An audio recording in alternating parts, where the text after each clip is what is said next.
gogorra naizelago, eta parkatu dagoen izatea, gogorra izaten naiz. Orduan, nik idatzi ditut egumentzako ipuinak eta holan betianik edo batez ere nire umeak jaio zirenetik, orduan hasi nintzen apur bat genero honekin edo harremanetan jartzen edo, eta gainera irakaslean naz, umeekin, eta orduan, tratua, literatura mota honekin oso ondia daukat, ez? Orduan, izan daiteke ere, asko ikasi dudala, beste idazleen gandik, ez? Eta gero dago, norberaren izakera edo norberaren usta edo norberaren bihotza edo, ez?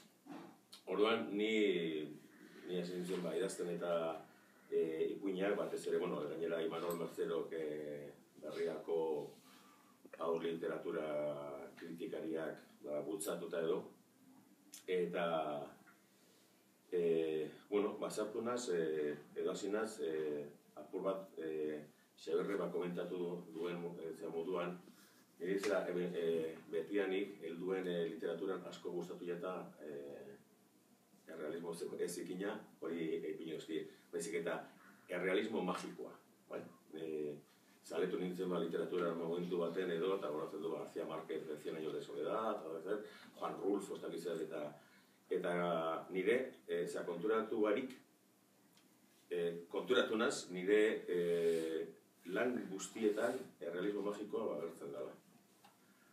Orduan, konturatu naz ere, umeen inguruan errealismo magikoak funtzionatzen duela, funtzionatu ez da hori da eta badagoela, esan gurot, euren aurrean badago errealitate bat, eta euren pentsakeratik, euren burrutxo edo burmuin txiki horretatik, gauzak osatzen dabiez modu batean edo bestean, ez?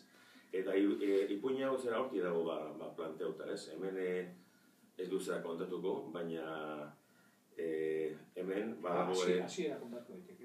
Bai, hemen badago zera ume bat, halako baten loak ezin harturik, hor dago bere logelako leioan, gabian, ilarri betea dago, beraz ingurua oso ondo zera ikusten da, baserri etxe batean bizi dago, eta ikusten dago, zagar bat, hiltzen, bera gainean, ez?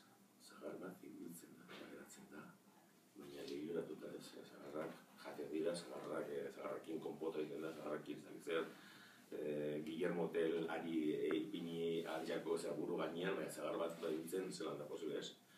Eta orduan saiatzen da, hori komentatzen bere etxekoekin, eta bai bere arrebak, bai beste anaia txikisak edo, hartzen diote ez oso modu serioan, ez? Arrebak ez da, bai, zagar bat egiltzen, eta nora zijoan, laranjen diskoteka batera, edo melokotoien urten festa batera, eukiko balu berrogei urte, esango zion deja las drogas, eta zila, eta txikisak, naia txikisak, sinesten dio, bere mundutik bere alako ikusi dute, eta aztakitzen planetatik etortzen dira, eta bera dakaia bere planetaz. Eta, fantasia horretatik, berak ikusi dau, eta saiatuko da, eta saiatzen da, investigatzen edo aztertzen, nondik nora, gertatu leiken hori ez. Eukiko dago laguntza txiki bat bere antxitxeraz, eta ez dut kontatuko, ze pasten dan ezagukera. Eskenean, lortzen dau,